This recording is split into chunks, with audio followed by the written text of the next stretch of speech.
Assalamualaikum warahmatullahi wabarakatuh.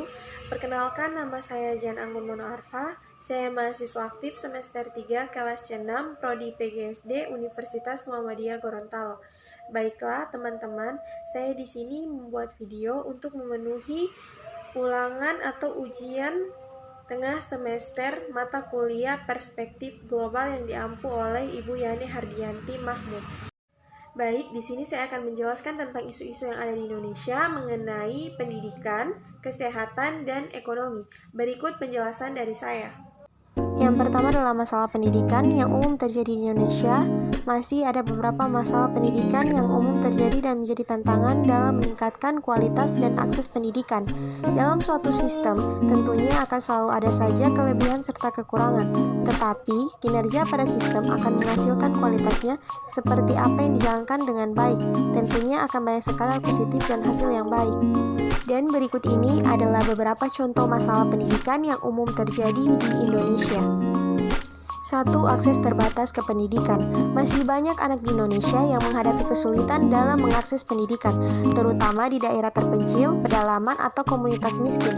Jarak yang jauh antara tempat tinggal dengan sekolah, kurangnya sarana transportasi, dan minimnya infrastruktur pendidikan di daerah-daerah tersebut menjadi hambatan bagi akses pendidikan yang merata. Yang kedua adalah ketimpangan pendidikan. Ketimpangan pendidikan antara daerah perkotaan dan pedesaan, serta antara kelompok sosial ekonomi masih menjadi masalah serius di Indonesia. Fasilitas dan kualitas pendidikan di perkotaan umum lebih baik daripada di pedesaan. Anak-anak dari keluarga miskin sering mengalami kesulitan dalam mengakses pendidikan berkualitas tinggi. Dan yang terakhir adalah kualitas guru dan tenaga pendidik.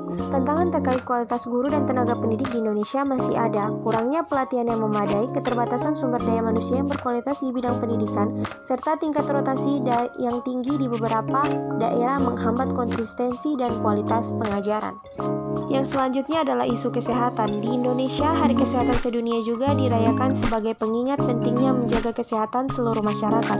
Apalagi sejak pandemi COVID-19 melanda pada 2020 lalu, berbagai penyakit baru dan misterius juga terus berdatangan.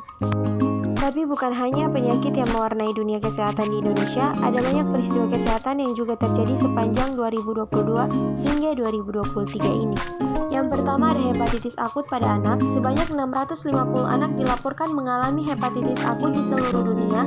Dari angka itu, 9 anak dilaporkan meninggal dunia dan 38 anak lainnya memerlukan transplantasi hati untuk menunjang hidup mereka. Hepatitis akut ini juga terdeteksi di Indonesia. Penyakit yang mulai heboh pada Mei 2022 lalu itu menimbulkan ketakutan di kalangan orang tua. Pasalnya, anak-anaklah yang menjadi korban utama. 2. Gagal ginjal akut. Selain hepatitis akut misterius, gagal ginjal akut juga tiba-tiba muncul dan menyerang banyak anak di Indonesia. Penelusuran pun terus dilakukan hingga dipastikan bahwa biang keroknya adalah etilen glikol dan dietilen glikol yang ditemukan obat sirup. Banyak produsen obat sirup anak menarik produksi mereka untuk memastikan keamanan obat-obatan yang dijajakan pada anak. Saat ini kasus tersebut sudah tertangani, tak ditemukan lagi kasus gagal ginjal akut pada anak. Dan yang terakhir ada isu-isu ekonomi. Pemerintah Provinsi DKI Jakarta menyebut langkah Presiden Joko Widodo memindahkan ibu kota ke kota negara IKN Nusantara bakal menurunkan pendapatan DKI hingga 4 triliun. Kepala Badan Pendapatan Daerah atau Bapenda DKI Jakarta Luciana Herawati mengatakan pihaknya dibantu oleh tenaga ahli dari Universitas Indonesia atau UI, dibantu oleh tenaga ahli untuk menghitung dampak ekonomi kepindahan ke IKN. Luciana juga memakai data Badan Pusat Statistik atau BPS dalam hitung-hitungan ini. Ia juga menyinggung soal pemindahan para pegawai negeri sipil ke IKN sebesar 25% per tahun. Luciana mengatakan perpindahan PNS tersebut membuat pihaknya harus terus merinci ulang dampak penurunan penerimaan pendapatan daerah.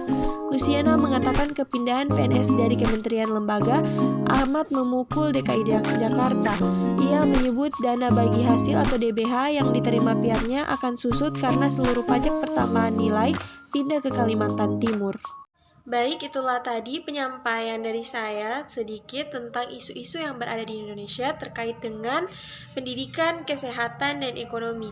Sudah cukup. Atas perhatiannya saya ucapkan terima kasih. Thanks for watching and wassalamualaikum warahmatullahi wabarakatuh.